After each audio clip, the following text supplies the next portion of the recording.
Well, good evening. So many of you have been my students in classes, and you have been exposed to supply chain concepts, and some of you have not. So this time, this is the last lecture, so that I'm going to leave with you, hopefully, good dosage of supply chain principles. And for those of you who have taken my classes, there was somewhat of a review, but also is looking at it in a more structured way. Yeah, so hopefully everybody would benefit from this last lecture. Yeah. The title that I want to share with you is the AAA supply chain. Now, I think some of you may know that I have written an article in the late 2004, which has exactly the same title on the AAA supply chain in the Harvard Business Review. I wanted to use that same framework, but hopefully given more of the current thinking about these subjects and some of the latest examples and perspective on how companies, I think companies, enterprises in both product companies or service companies or any organizations need to have these 3A kind of characteristics. I think this is applicable whether you're talking about producing a car or computer or whether you are serving a need of some type of services. The AAA concepts, I think, hopefully would be useful, yes. So why AAA? AAA is necessary mainly because I think it's also an exciting title when you talk about single A. That's not exciting, yeah, single A these days, especially, of course, GSB doesn't use ABC as grades, but in other parts of campuses, we do use A and B and C, and these days with great inflation, having an A is nothing to be proud of, yeah. You need multiple A's, yeah, so that's why AAA bonds is usually considered to be a sign of excellence. And I do believe that companies that want to be excellent supply chain type of companies or service companies need to possess three what I call properties. And these three properties all start with the letter A, and that's why I call them AAA supply chain. Interestingly is that I think those companies that have these three properties would also have AAA type of performance in terms of excellence. Okay. So just to prepare you, I wanted to show you maybe some recent studies in 2003 that was jointly conducted by Stanford University and INSEAD with also participation from Accenture, which of course provided a lot of financial help, and that's important. The study was looking at whether companies who are considered to be excellent in supply chain performance, and by supply chains are usually what I meant is like inventory turn, speed, cycle time, cost, that kind of performance related to how well you support your operations, and whether those would be related to financial ultimate market performance. So this is the two things that we want to know, is that if you work hard and getting cycle time down and inventory turn good and so on, would you be rewarded? Is it related, actually, in the perfect performance in the market? And so the simple relationship that we look at is if a company has either improved in your supply chain performances or declined or maintained the same level, what happened to their market cap? And there are four kinds of companies in this diagram here. First is what I call supply chain leaders. These are companies that have always performed well in the beginning of the 90s and the second part of the 90s. Companies that are called transformers are those that did not perform well, but later on they have improved.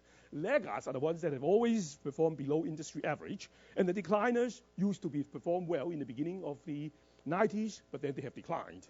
And sure enough, there is a correlation. The correlation is that indeed those companies that seem to perform well in the supply chain have also enjoyed higher than industry average in market caps. And of course, the decliners have been heavily penalized by the market because of their performance. So there is no clear causality relationship, but definitely there is a correlation. Similarly, some colleagues of mine at Georgia Tech has done some study looking at the so-called supply chain glitches. By glitches, what they meant is that there were some reported problems that these companies have, either because of shortages or because of something is not enough capacity running down. And they found that those glitches oftentimes resulted in significant underperformance compared to a comparable company in the same sector. So they paired them up and found that even before or after those incidents, there are significant underperformance as a result of these glitches. So all this means is that companies do need to, it's important for them to have good design, good marketing, everything, good setup leadership, but you also have to have a good engine to deliver products to deliver orders to satisfy your customers. So today, why was it the case that it's so difficult for companies to manage their supply chain well? Now, I think, of course, this is self-serving. I think there are three major trends that make things difficult. Yeah, and there are three. Three is an easy number to remember. Yeah, so three things. So the first one is that there's increasing uncertainty. The market is very uncertain. The world is easy if everything is predictable. The second one is that things are changing rapidly. Product life cycles are shorter and shorter, and so yes, you may found a good solution for this product, but the next product has just come out. You are at the end of the product life cycle as soon as you introduce a new product. When product life cycles are 3 months long, 4 months long, that's the kind of rapid changes that we're talking about. The technology will also changing rapidly. And third, very few companies can do it all.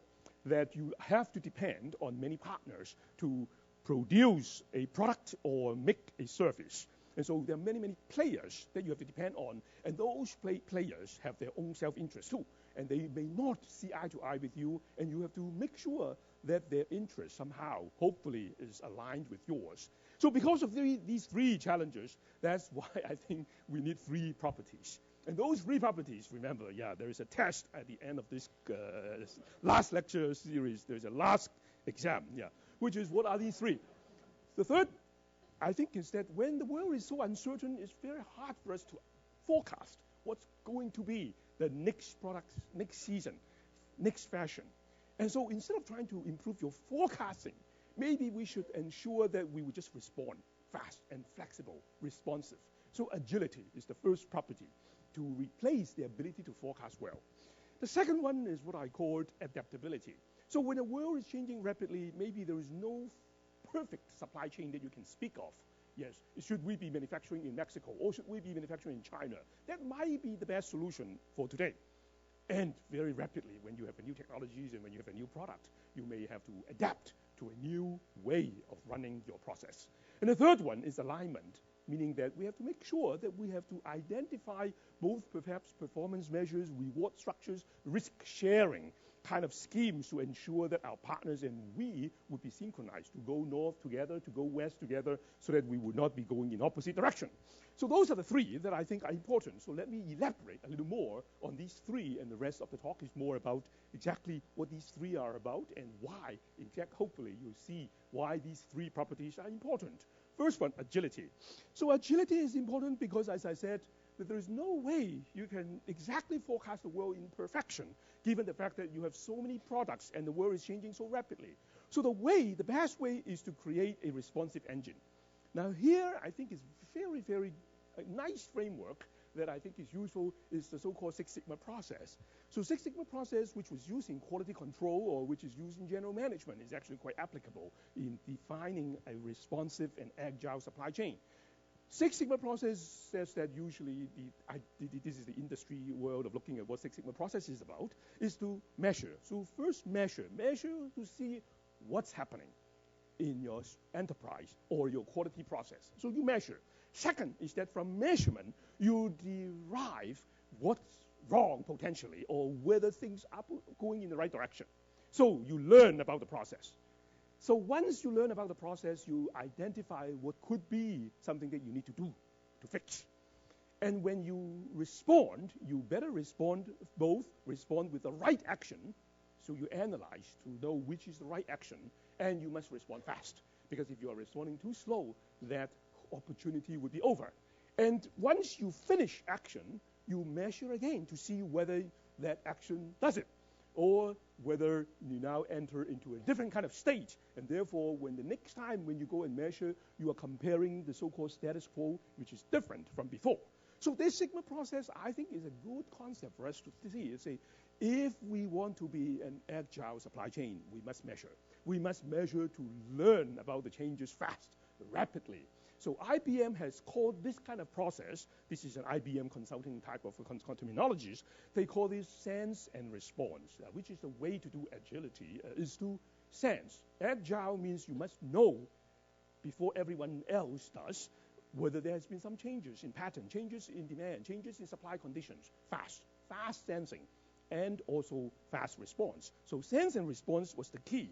However, I think IBM, of course, yeah, this is the IBM term, and I always would not just use other people's, especially consultants, concepts directly. Yeah. So the value add of a professor is to reprocess and come up with better things. So, and you see that this is better. Hopefully you agree with me. Yeah. What I think IBM is not enough is that sense is not enough. Because most of the times, when people talk about an agile supply chain, sensing is important. Sensing means sensing, finding out what's going on. How do we get sensors? Wow, we have to trap information. We have to find out what's going on in the market. We have to find out what's going on in the suppliers, customers. And you use all kinds of technologies, internet, e-business, or barcode, RFID, radio frequency identification. So you use as many technologies as you can to try to find out what's going on. Sensing is important, but only if you can make sense out of sense. Don't you agree? Yeah, only after sensing all this information, you will be overloaded, you will be overwhelmed, because the best information is useless unless you really understand what's behind it. So that's why I think sense and response is insufficient. Here is, I think, what is most powerful is that you need to make sense out of sense. It's not because I'm just redundant. I think, yeah, you agree with me. This is powerful stuff. Sense out of sense. Why do we need to make sense out of sense? Because in general, when you sense what's going on in the market, there are lots and lots of noises. And there are lots and lots of bad data. Information that you thought you are sensing about what's going on, the market demand, customers' preferences, all could be polluted. There's a lot of distortion going on. There is a lot of bullwhip going on. Those of you who have taken the core operations will remember this term. Yeah, bullwhip. Everyone coming out of this graduate school of business must know bullwhip, right? Yes. If you don't know what bullwhip is, yeah, you cannot be awarded a degree. So bullwhip is important. What is bullwhip? Bullwhip is the distortion of the market. So when people observe a signal, they reprocess it, and they oftentimes exaggerate or somehow distort the signal, so that when the signal is passed on to another stage, it's distorted. So how can you just blindly sense? If you sense without sense, you would be misled, and there would be a lot of bad signals. You need to know who is your customer, really your customers. Maybe that customers, if you know truly your customers, you would use different sense out of it. Use very different sense. Yeah, I remember that a few years ago, I was invited to be a keynote speaker at a very major conference, supply chain conference. So that's my field, and so I was a keynote speaker, so I was very excited to give a keynote. But then later on, I discovered that before my speech, this conference organizer has organized another keynote speaker ahead of me. So I said, gee, this supply chain conference, who could be better than I am? Yeah, supply chain, right, yeah, I'm the real expert. So I find out that it was Magic Johnson. Magic Johnson was the other keynote speaker. So I said, gee, what does Magic Johnson know about supply chain? How could he be a keynote speaker ahead of me? I thought maybe they want to warm up the podium, have Magic Johnson warm up the podium, warm up the audience so that they would be ready to receive the real message. Yeah, coming from me, of course, yeah. Fascinating thing is that I think I learned something from Magic Johnson. I really learned something from him. Of course, he did not know much about supply chain, but he gave a lecture, a short lecture, about 15 minutes long, kind of a speech that I really have learned something from him. I now admire him a lot more, yes, definitely. So what Magic Johnson said is that, yeah, everyone, I'm no supply chain expert, and I don't know why they invited me to speak, yeah. But anyway, I have a simple message to you. The simple message is that you thought you knew your customers, you may not. That's it. Very simple knowledge. A lot of people thought they knew their customers, and when they read signals, interpret, and sense, you may not know exactly your customers. And so he shared with an experience. He said, after I retired from basketball and I have money to invest, I invested in one of the investments that I made is in cinemas. I invested in cinemas, building cinemas. In cinemas, these cinemas, I like to invest cinemas in inner city. Inner city, because oftentimes in the city, kids and young people or people were deprived of having a cinema. They oftentimes have to travel to downtown, expensive places, suburbs, to watch a movie. So he wanted to invest in inner city to have cinemas so that the inner city people can have access to cinema. But of course, he didn't know anything about cinema. So he purchased a property, it's an old cinema and old place, and tried to remodel it into a cinema. And because he has no knowledge about cinemas, so he hired an expert. This expert, this manager, has 35 years of experience of running cinemas. So we said, wow, gee, good, yeah, we have an expert to take care of this. Yeah, so that person called a shot and do all the remodelings and take care of things. So the night before the opening night, Magic Johnson went to the cinema and checked things out. And he walked around, wow, everything seems to be in great order. And so he's excited about this new opening of his first cinema. And then he stopped at the food store. As you know, yeah, food is very important in cinemas. That's how they make money. It's selling you popcorns and the sodas, yes, and the ice creams, candy bars. And he checked, wow, food, fully stuffed, yeah, fully stocked with candy bars, etc. And then he discovered that there were only 50 hot dogs. And Magic Johnson asked his manager, he said, only 50 hot dogs? Did you notice that? It seems low, isn't it? We have a cinema that can seat hundreds of people. And this manager says that, Mr. Johnson, trust me, I have 35 years of experience. Much more than you. Of course, you have 0, yeah. So trust me, cinema people don't come to watch a movie eating hot dogs. People come to a cinema, have popcorns, have candy bars, and sodas. They don't come here to eat hot dogs. 50 is more than enough. Guess what? The next day, even before the movie began, they ran out. They ran out of stock of the hot dogs. And so Magic Johnson's point is that the manager thought that he knew the customers, but in fact, it turns out the bulk of the customers who came to watch the movie in his theater were people who, of course, could not afford to have a nice dinner after the movie or before the movie. If you are in a nice downtown area, suburb kind of cinemas, people watch a movie and then they go out to eat, or and have another snack, a nice snack, a bar.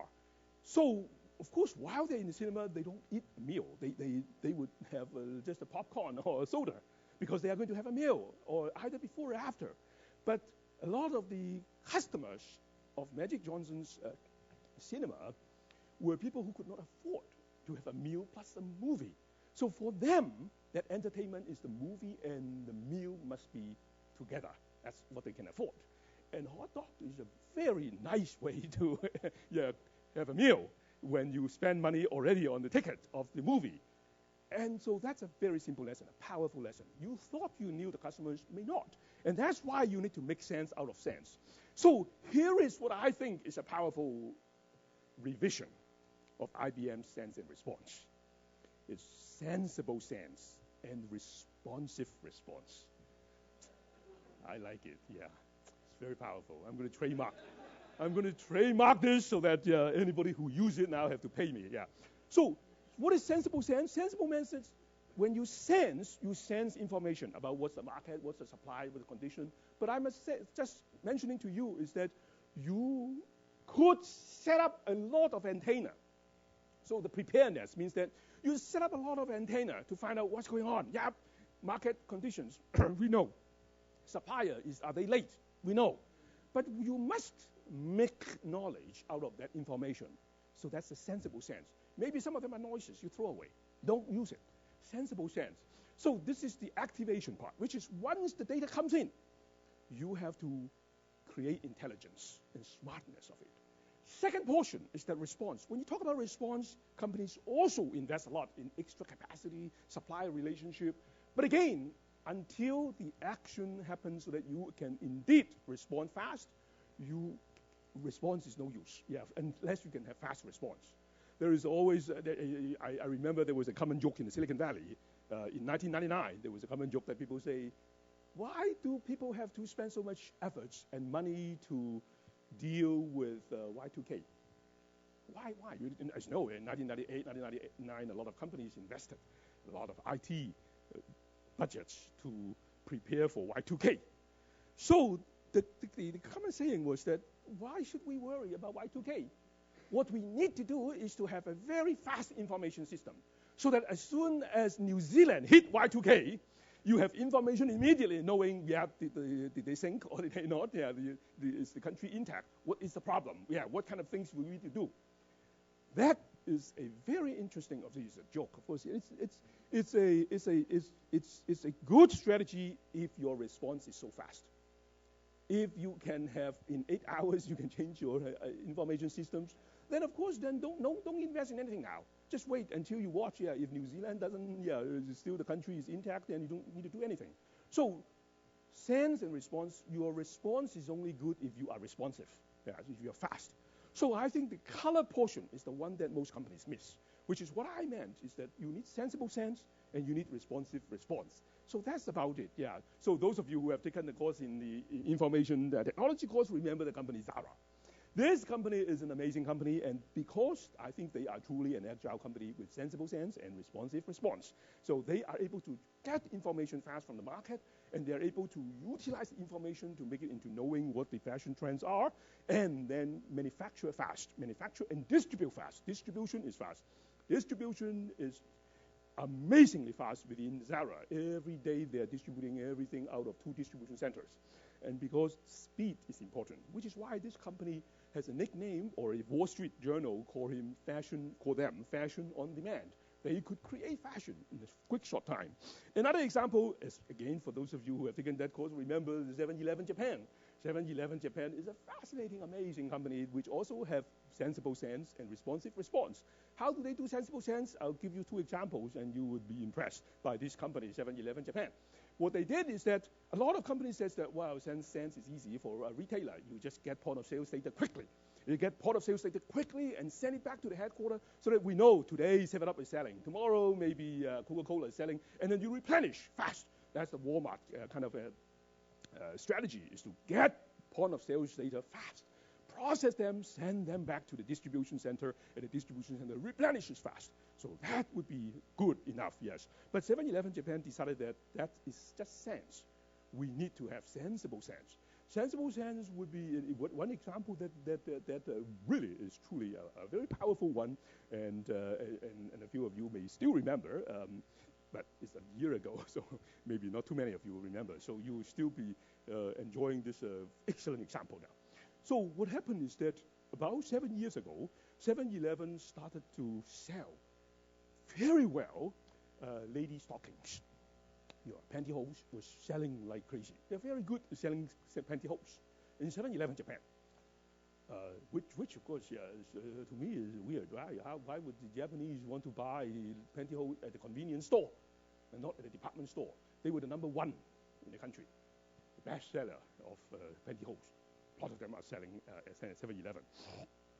So one of the vice president of 7-Eleven Japan proposed to the CEO, say, hey, look, Mr. Suzuki, Suzuki-san, did you know that we are doing so well in lady stocking? I think there is an opportunity. This is sense, and let's respond, by sensing, So the response is that let's create a larger cosmetic section. Cosmetic section to sell lipsticks and shampoo, to take advantage of the fact that we are doing so well in lady stocking. Mr. Suzuki is a very smart man. Mr. Suzuki says that sounds like a good idea, but before we move, of course, he wasn't using my terminologies, but it's the same, I think, and I'm sure he would agree with me. So he says that we have to make sure that what we are sensing is correct. We are sensing is correct. So go and make sure who are the customers. Who are the customers buying pantyhose? Because if they are women, then of course, we expand the cosmetic section. Now, at first, this vice president says that seems like a dumb question. Who are the customers of pantyhose? Of course, they are women. Yes, it's obvious. But in Japan, you dare not challenge the boss. Right? You don't say, what a dumb question. Instead, you would say, what a great question, Mr. Suzuki. Wow, brilliance. Wow, how come I didn't think of it? So let me go and do it. So this vice president went off and researched. And what he found, as you know, in 7-Eleven, Japan, they actually, when they check out at the checkout counter, not only do they just scan your item so as to trap your point of sales data, but they also are required, this is a very, very unique retail chain in the world, every checkout counter person, the teller, or the checkout counter person there, has to estimate the age of the customer and then input it. So they're required because they know it's so important to know who are the customers. Not only are we interested in sales, we are interested in who are the customers behind that sale. So you have to estimate. You have to estimate by classifying in the groups. They have a special kind of machine, checkout machine that says 20 to 30, 30 to 40, 40, 50. So you have to estimate. Okay, this person, 25 years old, and so you have to put in a button. And the second thing is that you secondly have to estimate the gender of the customer. Yes, so you estimate, okay, probably not too hard, yeah. So you can't ask, of course you cannot say, can you tell me your gender and age before you buy this sushi? Yeah, no, so you estimate. So they were having this data. So when Mr. Suzuki asked that question, it's actually very easy. They went back and immediately do some analysis. To their surprise, that the bulk of the sales of the pantyhose happened between 7 to 9 p.m. at night, and a lot of the customers were men. Strange, isn't it, Steve? Ken, yeah, you seem perplexed. Yeah. Yes, right, yeah. Okay, good job, good point, yeah. So in fact, there was a reason, of course, because a lot of them, Japan, we still have a lot of male working and female staying home kind of still. This is the social norm. And so it's very, very convenient for the wives to ask the husbands to go out on the way back home, because most of them also commute to work. That's a majority, yeah, not driving is not as kind of common. Yeah.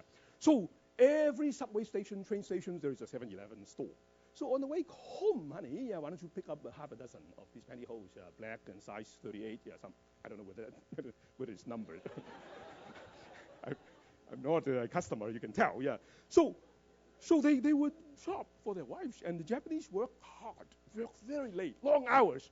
So by the time they got home, it's 7 o'clock, 8 o'clock, 9 o'clock, and they're exhausted. But their wife asked them to pick up pantyhose, so they have to stop by and pick up pantyhose.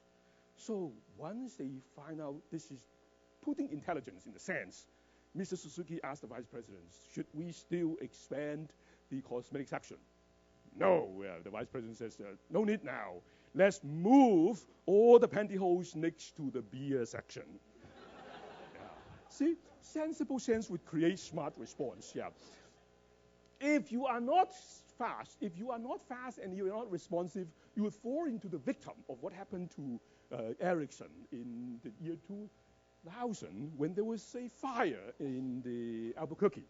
The fire, not destroyed, but it's just a small fire in the clean room of the Philips semiconductor factory. Of course, it's a very, very clean room, you know, even if it's not a big fire. But once the fireman came in with the hose and water, yeah, you are disabled for a long time. So Nokia was able to identify the informations, and the CEO next day immediately sent a squad of vice presidents out because they have been burned before. Yeah, so they know that it's important for them, yeah, to react by knowing what exactly is going on. So you need sense, and then immediately develop a strategy to take advantage of the extra capacity of Philips in Singapore and Eindhoven, change the design of the product so that they can make use of other processes. And in the end, they did not suffer any shortages. But Ericsson did not do sense nor good response, because they did not sense. The way it worked is that the Ericsson people also learned about the fire. And so they asked Philips, yeah, what happened? Did you have a severe fire? And the Philips people, of course, has an interest to try to de-emphasize the seriousness of the problem. And so the Ericsson was told by Philips, yeah, there was a fire, but it was put out in less than half an hour. So it's no big deal. Please go back to sleep. Yeah, don't worry here. And they, by the time when they learn about the seriousness of this clean room problems, it's too late. All the capacity of Philips have been taken by Nokia. So Ericsson suffered $500 million loss, 4.5 billion kroners because of one fire. So that's important. Second, adaptability. Adaptability, I'll use an example that some of you in the global operations will remember, is Lucent. In the 80s and the 90s, Lucent used a strategy of a supply chain of concentrated manufacturing. Concentrated manufacturing means that they would concentrate manufacture in a single location, in that case in Oklahoma City. Why? Because they said most of the customers are in the U.S. and most of the suppliers are in the U.S. So let's take advantage of economies of scale, risk pooling, centralized procurement, centralized kitting, centralized manufacturing. That's the way to take control of the technologies. In the 90s, they discovered that that would not work. That would not work because most of the suppliers had moved to Asia. And the fastest growing market is in Asia, is in India, is in Taiwan, is in China. So what they found is that George Fu, the vice president of manufacturing, once told me is that they have a supply chain strategy that sucks. Yeah. And because they would fly all these components from Asia to Oklahoma City, store them, and then eventually put them together, final assembly, kit them, test them, and then fly them back to Asia. And so it add cost, it add time, and the worst thing is that they all did not earn any frequent flyer miles. So it was lose, lose, lose, yeah. So anyway, so they changed. They changed the supply chain. In 1996, they moved manufacturing to Taiwan. They moved manufacturing to Taiwan because then the Asian hub can serve the Asian market and can do the procurements. There was no need for them to fly things around. It was a very successful strategy. But then I think adaptation is never there's no end to an adaptation. You should constantly adapt because the world is changing all the time. So when the technology is in the early days and the concentrated supply and demand, the Lucent strategies of focused manufacturing, focused in Oklahoma City, work like a charm. Later on, as demand becomes more widespread and suppliers are also widespread, they have this regional expanded network strategy. That also is fine. But when the technology is fully mature, what happens is that a lot of the outsourced manufacturers can do the job equally well, and they have maybe lower cost structure. So what Lucent has to do is to change the value chain by outsourcing. You don't need to do it all yourself, which is what Lucent did. What Lucent did is that they drastically started outsourcing recently because they recognized that holding on to manufacturing is a wrong strategy when the technology is fully mature. So you need to adapt. Another example of adaptation is a company called POSCO, which is a very successful steel manufacturer. They are not number one in the world in terms of size, but their profits is larger than number one, two, three, four added together.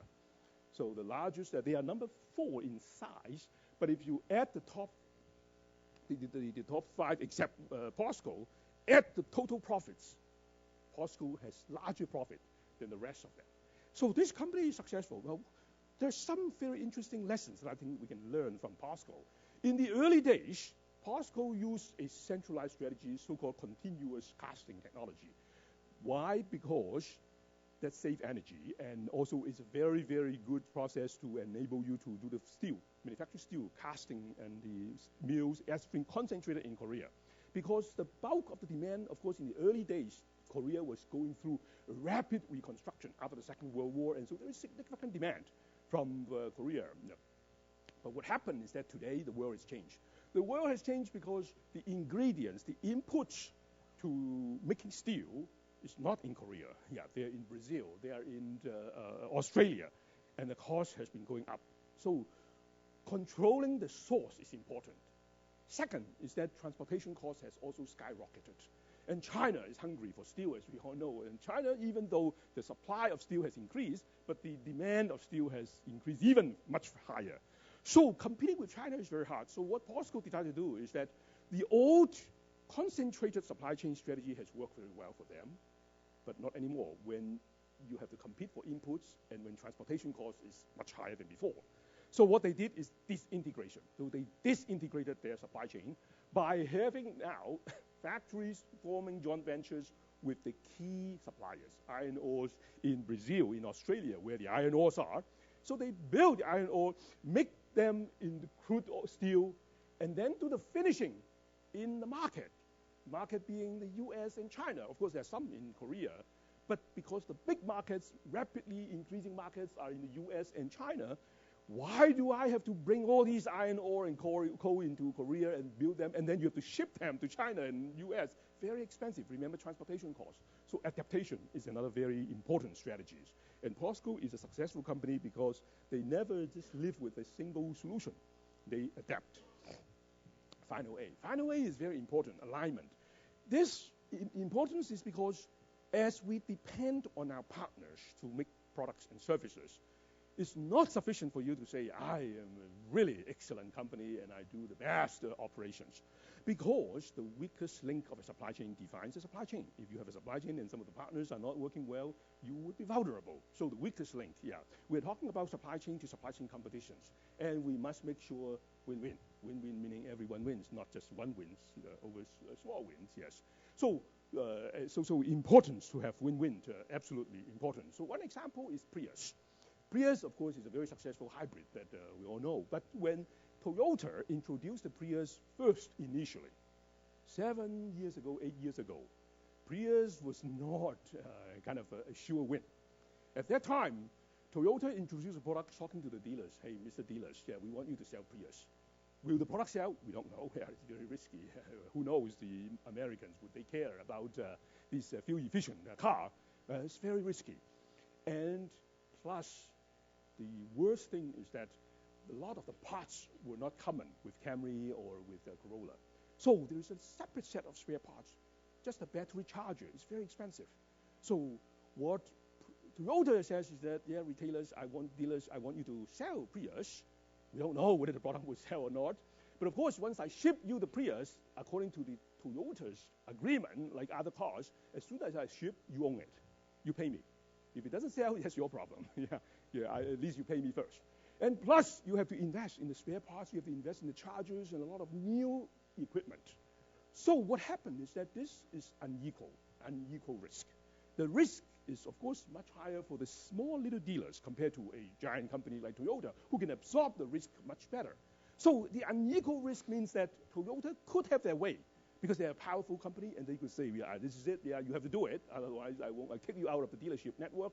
But they recognize that the dealers would be doing it grudgingly, and they may not work very hard for Prius. They would say, yeah, you come in, yeah, don't look at the Prius, yeah, let me show you Camry or Corolla equally good. So the incentives would not be aligned if they create this unequal risk sharing. So to the credit of Toyota, they modify this. They modify saying that for this product only, if you sell Prius, we take the risk of the product. For other cars, that's not the case. For other cars, Camry, as soon as we ship the Camry to you, you own the product, and if you cannot sell it, you mark down, you do whatever you want, that's your problem. You pay me first. But for Prius, I take ownership of the products. I have the product kept at the distribution center near the dock, near the port. When you have successfully sold Prius, I'll send it to you. Otherwise, yes, you don't have any risk. You only sell. You're an agent. And that is a balance of the risk. And it worked. As a result, the incentives were aligned, and the dealers are much more willing to work hard to get these products, because they also know there is no risk. I have much better margin, because I don't need to have to borrow money to finance the inventory for this car. This car, I have much better margin selling. So the dealers are incentivized to work hard. And then there was a side bonus. It turns out the side bonus was that if Toyota has been using the old regime, old methods of asking the dealers to take ownership, what do you think would be the estimate that they would use in terms of whether we should send more cars to the Northeast, to the Northwest, and the West Coast? They would use no better estimate except just use Camry or Corolla. That's what we are selling. So if the West Coast people, North California, there's 5 to 6% of the total U.S. market of Camry is in North California, we send 5 to 6% Prius to them. If the Southeast, which is the big oil state, Texas, Florida, has 20%, we send 20% there. But because this time they're not sending things out, they're centralizing, they will luck out. Because it turns out Prius demand is very different from the rest of the U.S., for the rest of the cars. Turns out that in the Prius case, North California takes 25% of the Prius market. So we North Californians are very conscientious, much more conscientious than the rest of the country. And in Southeast only got 6%. So in this case, Toyota lucked out. Because if they have sent it out to the wrong place, you can imagine that in the Southeast they have to do a lot of markdowns. And then in Northern California, they have to fight to get Prius. So this is important, risk. Another example of alignment is the so-called Supplier Hub. What is a Supplier Hub? The Supplier Hub is usually today, companies like Dell, used to be Compaq and HP, all of them, Cisco, all recognize they don't like inventory. Nobody likes inventory. So they set up a so-called hub, which is a warehouse next to them, very close to them, and ask the suppliers to send inventory there, but they don't own it. The Cisco would not own inventory. Dell would not own inventory. That inventory is still yours. Every morning when I go and pick up, then it becomes mine. But so when you ship, even if you're from the Asia, Singapore, you ship all the products, it's yours. You take ownership until I take it. So that's very much like a vending machine. Yeah, vending machine, the manufacturer has to make the products, send the product all the way to the vending machine. They still own the product until you pick and get it. So Cisco, Dell, all like this very much, yeah, because of course they don't have to buy the inventory into their factory, which they have to take ownership and subject to the risk. So they ask the supplier to bear the risk. But this is not fair, because some suppliers, of course, if you're Intel, you don't. It's not that bad a deal to take ownership. And Intel usually doesn't take ownership anyway. They're strong enough to say, no, I don't play this game. But if you're a small suppliers, you have to play according to the rule, and yet at the same time, you have to borrow money to finance inventory. A small supplier has to borrow money at a heavy interest rate. Because you're small, sometimes startup companies, and you have to finance your own inventory. It's very expensive. So in a way, it's not fair because the weakest player in the supply chain is shouldering a much bigger liability and cost. Yes, and so there's some statistic that I got from a company called World Chain that says that in the 2000s, a lot of companies are actually shifting the inventory burden to the suppliers. If you're a component manufacturer, supplier, semiconductor, they were shouldering a lot more inventory than before. And these are smaller guys than Dell, and yet they have borrowed money heavily. So this is not a good way to run the supply chain. So a new way is the following. A new way is that some financial intermediaries, used to be Silicon Valley Bank, Silicon Valley Bank created this solution. What Silicon Valley Bank says is that we'll buy the inventory from these small guys. We'll buy it. Because we are Silicon Valley Bank, we can finance the inventory at much better rate. We're a bank, so we can borrow money at a much lower interest rate than anybody else in the supply chain. And then we just finance the inventory. And when Dell needs it, we sell them to Dell. So in a way, everybody is better off because the interest rates, the difference of the interest rate is sufficient for you to pay Silicon Valley Bank a fee, and still you're better off. So today, GE Capital is doing it. UPS Capital, a lot of companies are rushing in to do this financial reengineering, is to try to correct some of the imbalance of the liabilities.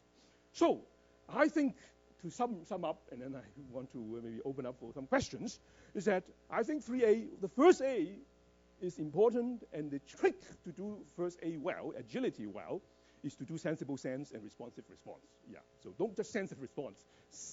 Make some sense out of sense and response. Second one, adaptive. Adaptive means that we must recognize there is a market condition change, there is a technology change, product lifecycle change, and you may have to change your solution in response to those change.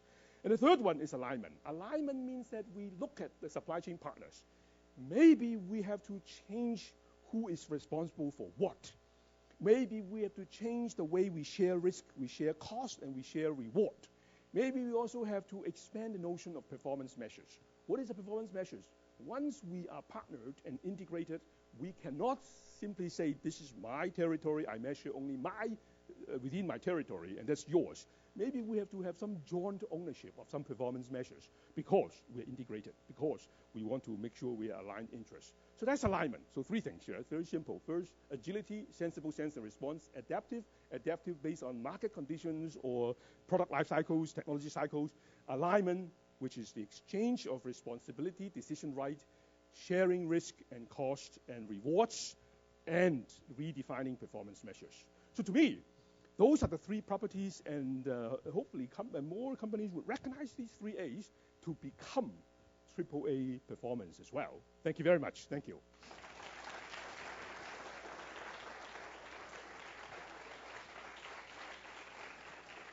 Thank you.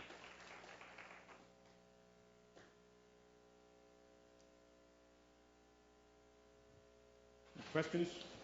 I got one. Yes, sir. So I guess you've spoken to a lot of these different companies. I'm thinking back to the original chart that you'd shown, the difference between a leader and a laggard. What about those companies, in your opinion, having perhaps spent time with both of them? What's the difference between the two of them in terms of their management or their practice? I think certainly, number one is that companies need to recognize that supply chain matters. Yes, looking at the supply chain, looking at the whole order fulfillment process, and not just think that this is a necessary evil. Yeah, so that's number one. So number two is that usually what I found those successful companies are where the C-level people are the one who are spending time understanding these order fulfillment processes, understanding the operations, to try to create a corporate-wide awareness and initiatives. Yes, and the third one is that there's not a fixed target. It's not like, yes, we arrive there and so very happy, let's all celebrate. Yeah, so it's a continuous thing. So it's very much a continuous the Kaizen kind of mentality. So continuous improvement is necessary. So I think in a way you can say that a lot of these are culture. It's a corporate culture. The company having the culture of looking into the supply chain issues and not delegated to say, hey, we C-level only worry about the mergers, acquisitions, and investments. Let somebody else manage this actual delivery and making of the products. Yeah. So I think it's, in a simple way to say is there's a culture, a supply chain culture. Yeah. Yes? For companies that have software products that don't tend to have any tangible product, is there any application for supply chain theory? Yeah, very much so. I talked to, I think in the global operations course, we actually have some discussions of companies such as Amazon and also eBay type of companies, where the way you organize your software could be the way you organize your software maybe in a modular structure so that you can easily be flexibly customize the products as you enter into the China market or India market. So you'll be able to quickly customize your products, which would enable you to fit the needs of the local markets and also have fast delivery. So I think software has similar, even though it's not tangible, physical products, but you do need to have this type of speed. You do need to have this flexibility and responsibility. And even in the software case, you cannot be just by yourself. You have partners. You need partners. And so you also have to align the interests of the partners. In the case of Amazon, of course, the U.S. Postal Service, UPS type of companies that they have to worry about the actual delivery. And Amazon, when they went to Japan, they had to partner with a convenience store, a very successful venture. Today, Amazon just broke $1 billion mark in Japan. And the success of in Japan is not just purely e-commerce sales for Amazon. It's a very successful partnership with the convenience store so that customers would go to the web to order products and pick up products after you have ordered from Amazon and pay also at the convenience store. So there's a very interesting partnership model. Now you have to make sure that the convenience store are rewarded adequately in order for them to be willing to be your last mile. But again, it means that software companies cannot live on only themselves. You may have also to use partners. We have in our current course, in the strategy course, we talk about Intuit, which also require partnerships with other companies to provide an extended service of financial services, mortgage, and IPR. And of course, not every such deal they have done well, have been producing results. But again, we cannot live in a kind of a single enterprise mode. You do need this alignment. So I think software, very much software service, have very similar principle, except it may not be as physically tangible. Yeah.